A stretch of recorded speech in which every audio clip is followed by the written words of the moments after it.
Quoi? Je collectionne le soleil. Je charge ces panneaux solaires.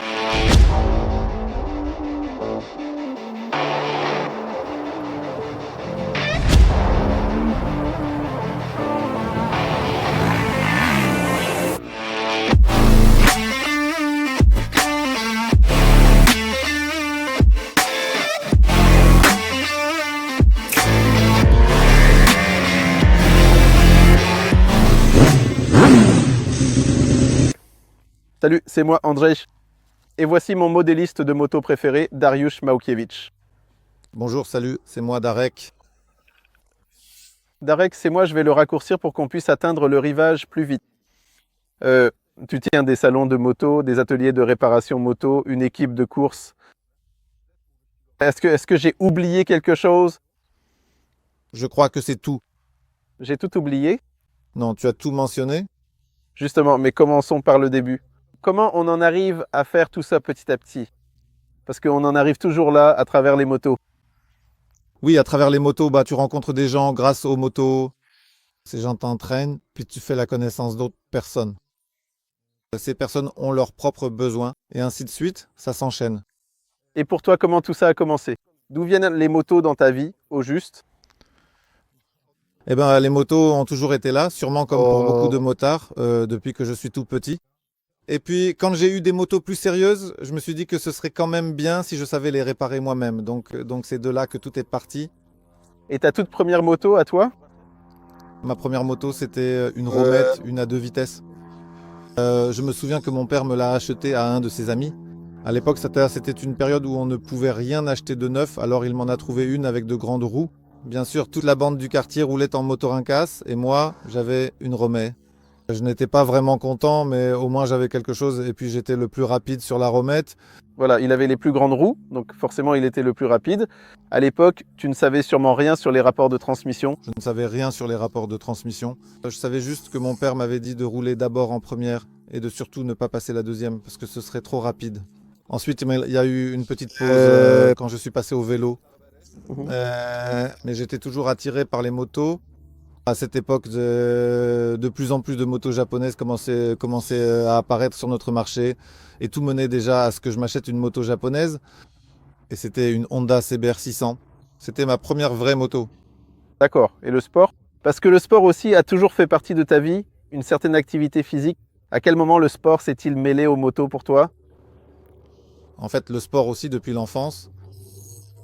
Peut-être pas de façon très active, car malheureusement mes parents n'étaient pas d'accord pour que je pratique activement le sport motocycliste. Donc j'ai commencé par une école de speedway. Je tournais un peu autour du speedway et ces compétitions de speedway m'ont aussi un peu entraîné dans cette rivalité sportive. Mais plus tard, avec l'âge, les courses ont commencé à apparaître et j'ai commencé à m'y intéresser davantage. Bien sûr, le MotoGP à la télévision et ainsi de suite. Il s'est présenté une occasion d'aller sur un circuit. Et c'est comme ça que tout a commencé. Comme sûrement pour tout le monde. Une fois qu'on y va, c'est pour toujours. D'accord, mais ce n'est pas tout le monde, après une première fois sur circuit, qui finit avec une équipe de course. À quel moment? Parce que tu roules, on ne va pas entrer dans les détails du business, mais à quel moment ton entreprise t'a-t-elle permis de t'engager sérieusement dans la course? Je pense que cela est arrivé juste après que nous ayons officiellement ouvert le tout nouveau salon Ducati à Toruń, en Pologne. Ducati a présenté un nouveau modèle, la Panigale, et c'était vraiment une révolution dans le monde de la moto, car cette moto est encore aujourd'hui très compétitive, et à l'époque c'était vraiment impressionnant, vraiment au niveau mondial. Aujourd'hui encore, ces motos sont utilisées sur circuit et obtiennent de très très bons résultats. Et j'ai constaté que je n'étais pas capable de rouler assez vite avec cette moto pour montrer tout le potentiel de cette machine. Alors j'ai pensé qu'il vaudrait mieux mettre quelqu'un sur cette moto, quelqu'un qui saurait vraiment montrer comment on conduit de vraies motos de ce calibre. C'est donc de là qu'est venue l'idée de créer une équipe de course. Et c'est comme ça que tout a commencé. Donc en somme, la passion de construire des motos s'est un peu mêlée au business et au marketing, parce que c'est cela précisément qui vous motive ces courses tout le temps, sans relâche. Oui, je pense qu'il semble que nous nous soyons naturellement tracé un chemin, une façon dont nous voulons être perçus sur ce marché de la moto. Il existe des entreprises de moto qui sont orientées vers le tourisme, les rassemblements, ce genre de choses. Nous, en revanche, nous sommes orientés vers le sport. J'ai aussi une équipe comme celle-là dans l'entreprise qui sont tous des athlètes. Ils aiment plus ou moins cette compétition, mais tout le monde était d'une manière ou d'une autre impliqué dans le sport avant, donc c'est peut-être pour ça que ça a été dirigé de cette façon. Eh bien, le sport est un développement continu. Eh bien, soyons réalistes. Le sport d'automobile est un développement. Principalement, je veux dire, principalement beaucoup de machines. Eh bien, je ne sais pas à quel point c'est important en termes de pourcentage. Il y a le conducteur, il y a la moto. C'est un énorme désastre maintenant, car ces vélos sont tellement avancés que même un excellent cycliste ne pourra pas piloter un mauvais vélo. Mais oui, ce que je veux dire, j'en viens à la construction de ces motos, parce que je vois chez toi en permanence des innovations, tu cherches tout le temps des pièces. On dirait que tu ne quittes jamais ton ordinateur, tu cherches de nouvelles solutions, tu cherches à accéder à ces pièces, parce que tu as des pièces qu'on ne peut pas acheter normalement en magasin. Alors, combien y a-t-il de plaisir là-dedans et combien cela reste-t-il un business? Non, pour moi, la meilleure partie de la saison, c'est justement cette étape où l'on se prépare pour la saison, tu vois. Parce que ensuite, c'est déjà du travail et il faut transformer tout ce qu'on a préparé pendant l'hiver en ce qu'on fait sur la piste. Mais j'aime faire ça parce que j'aime chercher de nouvelles solutions sur les motos. Parfois, il s'avère qu'on a trouvé quelque chose, parfois, il s'avère que non. Mais ce qui est bien, c'est justement cette recherche. Oui, oui, même moi personnellement, je ne rivalise plus sur la piste par mes compétences de pilotage de moto, mais j'aime rivaliser avec les autres équipes sur la façon dont nous préparons la moto. Pour moi, c'est une sorte de compétition intérieure que je m'impose à moi-même et pour moi, les courses commencent dès que la saison précédente se termine. Je commence déjà à me préparer pour la suivante. Et cette routine aussi, je suppose, tu dois instaurer une certaine routine, une discipline dans ton travail, parce que tu penses aussi que c'est grâce à cela que vous avez obtenu, parce que vous avez obtenu, il me semble, l'an dernier le titre de service de l'année. Concessionnaire de l'année. Concessionnaire. Concessionnaire de l'année. Et d'après ce que je sais, il y a une énorme quantité d'outils spécialisés, aussi bien pour Ducati que pour d'autres marques. Et est-ce vrai que toi, tu es le seul à tous les avoir? La qualité de ces services s'est certainement améliorée au fil des années. Je sais qu'au début, quand nous avons commencé cette activité de service et de concessionnaire, nous étions certainement les seuls en Pologne à avoir un équipement complet. Maintenant, les standards sont tels que les salons et les ateliers doivent aussi disposer d'outils spécifiques. Mais il se trouve que nous avons toujours un peu plus, pas seulement ce qui est exigé, mais nous avons certainement beaucoup plus que d'autres ateliers, parce que cela nous facilite le travail, cela nous fait gagner du temps. Et tout comme dans les courses, dans l'atelier et dans le salon, nous cherchons toujours à avoir une longueur d'avance, à être un pas devant les autres. Ce qui me choque justement, parce que moi aussi je baigne là-dedans tout le temps, mais j'ai une certaine impression, et dis-moi comment tu le vois de ton côté, en ce qui concerne les motos d'autrefois et le moment où elles ont commencé à courir, c'est que la mécanique, on a atteint un certain niveau de développement mécanique des motos, et l'électronique commence peut-être même à devenir plus importante à ce stade. Comment vois-tu cela de ton point de vue Comme tu le dis, l'électronique commence à dominer sur la mécanique. Mais il faut se rappeler que la mécanique reste aussi extrêmement importante parce que avec la meilleure électronique, on n'ira pas loin. Si la mécanique est faible, on n'atteindra pas la ligne d'arrivée et on n'accomplira rien. Il faut qu'il y ait un équilibre entre tous ces éléments dans la course, le pilote, la moto, l'équipe technique, justement l'électronique et ainsi de suite. Tous ces éléments doivent s'emboîter les uns avec les autres et on ne peut pas dire qu'avec un seul d'entre eux, qu'avec une seule chose, on arrivera à gagner. Nous devons avoir tous ces éléments bien maîtrisés, bien coordonnés, parce que c'est ce qui mène ensuite au succès. Oui, mais justement, je me demande, parce que tu as commencé avec une Romette cadette, n'est-ce pas? Et ensuite avec quelques premières motos japonaises. Donc tu es un motard pur et dur, tout comme moi et beaucoup d'autres motards. Comment vois-tu en général toute cette électronique? Parce qu'on sait qu'il y a des camps qui disent que l'électronique tue complètement le plaisir de conduire. Toi, tu es confronté à ça en permanence. Quel est ton avis après toutes ces années, Je pense sincèrement que cette électronique est un outil vraiment génial et exceptionnellement polyvalent, aussi bien pour les pilotes professionnels que pour les amateurs passionnés, parce que chacun peut l'adapter précisément en fonction de ses compétences individuelles et de ses exigences spécifiques à son propre niveau de conduite, ce qui est un avantage considérable.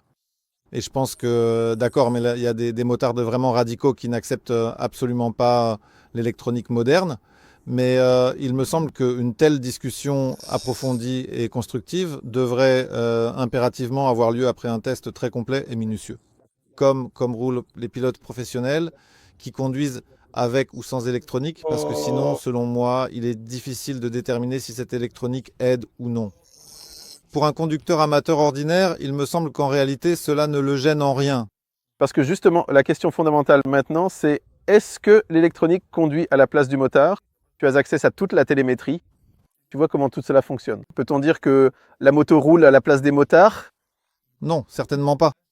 Et malgré cela, il faut aussi regarder comment cela se passe, même en course, parce que malgré le développement de cette électronique pendant de très nombreuses années, les temps que les pilotes réalisaient, disons, il y a 20 ans, ne sont que d'1 ou 2 secondes meilleurs qu'aujourd'hui, c'est-à-dire avec le développement des pneus. Maintenant, ils sont meilleurs, n'est-ce pas, qu'il y a 20 ans, mais ce n'est qu'1 ou 2 secondes sur certains circuits, alors qu'avec tout ce développement des suspensions, des pneus, de la mécanique, etc., ce n'est vraiment pas beaucoup. Donc cette électronique aide, mais ce n'est pas non plus un élément dominant.